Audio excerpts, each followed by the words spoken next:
Di pedalaman Kalimantan Timur terdapat sebuah hutan tua yang tidak pernah muncul di peta resmi. Warga suku setempat menyebutnya hutan pemanggil arwah. Konon siapapun yang masuk terlalu jauh ke dalam hutan itu akan mendengar namanya dipanggil dari kegelapan. Dan jika menjawab, mereka tidak akan pernah kembali. Bab 1, perjalanan di Mulalam itu, 5 orang sahabat memutuskan membuat konten eksplorasi horor untuk kanal YouTube mereka. Mereka adalah Rangga, pemimpin tim; Denny, kameramen; Indigo yang sensitif terhadap hal gaib; Arga, editor video; Nico, pembuat konten paling nekat. Tujuan mereka sederhana, masuk ke hutan angker di Kalimantan dan merekam semua kejadian mistis. Warga desa sebenarnya sudah memperingatkan, kalau dengar suara orang memanggil di hutan, jangan pernah menjawab. Nico malah tertawa. Paling prank orang kampung. Tetua desa hanya diam, tatapannya kosong. Lalu ia berkata pelan, yang memanggil itu bukan manusia. Suasana langsung sunyi, namun mereka tetap berangkat. Bab 2, gerbang hutan. Menjelang maghrib mereka tiba di pintu masuk hutan. Pohon-pohon besar menjulang tinggi seperti menutupi langit. Kabut tipis mulai turun. Tidak ada suara burung, tidak ada suara serangga, hanya suara langkah kaki mereka di tanah basah. Krek! Denny menyorot kamera ke sebuah papan kayu tua. Tulisan merah lusuh terlihat samar. Jangan masuk, matahari tenggelam. Nicola malah merekam sambil tertawa. Kalau nggak serem nggak viral. Vina tiba-tiba memegang kepala. Ada yang lihat kita. Siapa? Vina menatap ke arah pepohonan gelap. Ada banyak. Bab 3, suara dari kabut. Malam mulai turun. Mereka mendirikan tenda dekat sungai kecil. Api unggun menyala pelan. Saat semua mulai tenang, terdengar suara perempuan menangis dari dalam hutan. Hiks, tolong! Arga langsung berdiri. Itu suara orang. Tetapi Vina panik. Jangan dicari. Tangisan itu terdengar lagi. Lebih dekat. Tolong aku. Nico membawa senter dan berjalan menuju suara itu. Kabut makin tebal. Pepohonan terasa bergerak. Lalu, senter Nico menyorot seorang puan berdiri membelakangi mereka. Rambutnya panjang menyentuh tanah. Bajunya putih kotor penuh lumpur. Nona! Perempuan itu perlahan menoleh. Wajahnya hancur. Matanya hitam kosong. Mulutnya robek sampai telinga. Nico menjerit. Dan perempuan itu tiba-tiba berlari dengan gerakan patah-patah menuju mereka. Lari! Bempak! Hilang! Mereka lari kembali ke tenda, namun saat tiba, Denny menghilang. Kameranya jatuh di tanah, masih merekam. Rangga memutar hasil rekaman.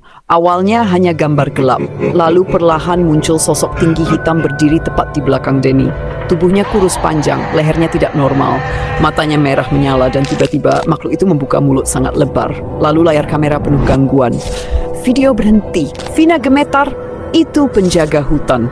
Bab 5, pohon berwajah manusia. Mereka memutuskan keluar dari hutan malam itu juga. Namun semakin berjalan, mereka malah kembali ke tempat yang sama. Pohon besar di depan mereka memiliki ukiran aneh. Saat senter diarahkan, mereka sadar itu bukan ukiran. Itu wajah manusia. Puluhan wajah menempel di batang pohon. Mata mereka terbuka, mulut mereka bergerak pelan. Tolong. Arga muntah ketakutan. Tiba-tiba salah satu wajah membuka mata penuh dan berteriak, "Pergi!"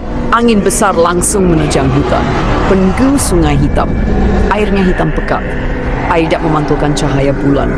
Nico melihat sesuatu mengambang. Awalnya dikira kayu, namun benda itu perlahan berdiri. Itu sosok manusia tanpa wajah.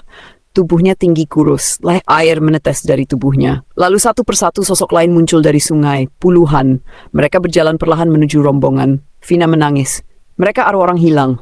Bab 2, satu persatu. Arga menghilang berikutnya, hanya tersisa jejak darah menuju pepohonan.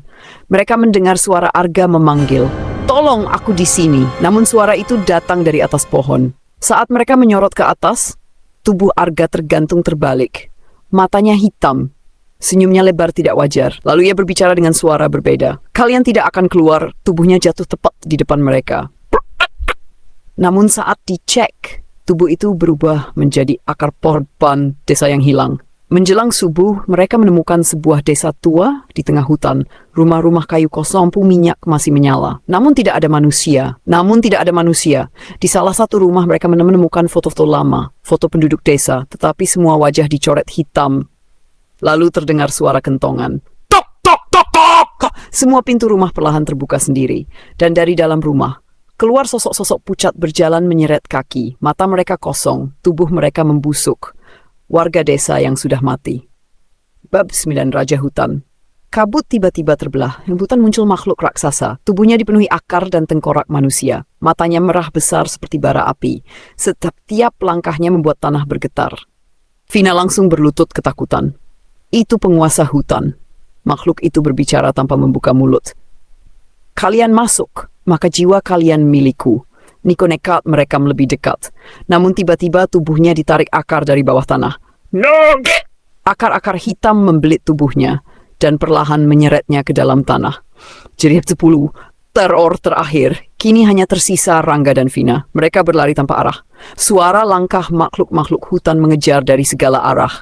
Tangisan, tawa, jeritan, semua bercampur. Kabut berubah merah, pepohonan seperti hidup. Lalu mereka melihat jalan keluar.